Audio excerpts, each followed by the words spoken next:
اگر روزی دوست داشتنم رو نقل کردی، بگو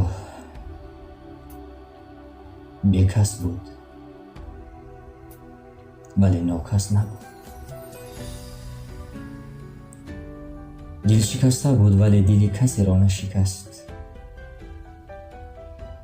تنها بود ولی کسی را تنها نگذاشت. کوه غم بود ولی کسی را غمگین نکرد و شاید بد هم بود ولی برای کسی بدی نخواست.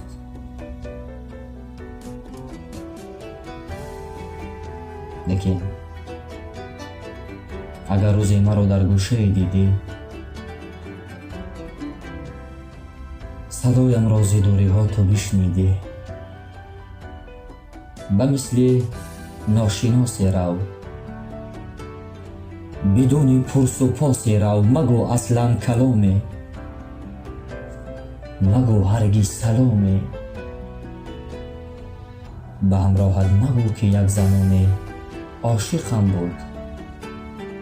همین که رفت یار سابقم بود، یار سابقم بود.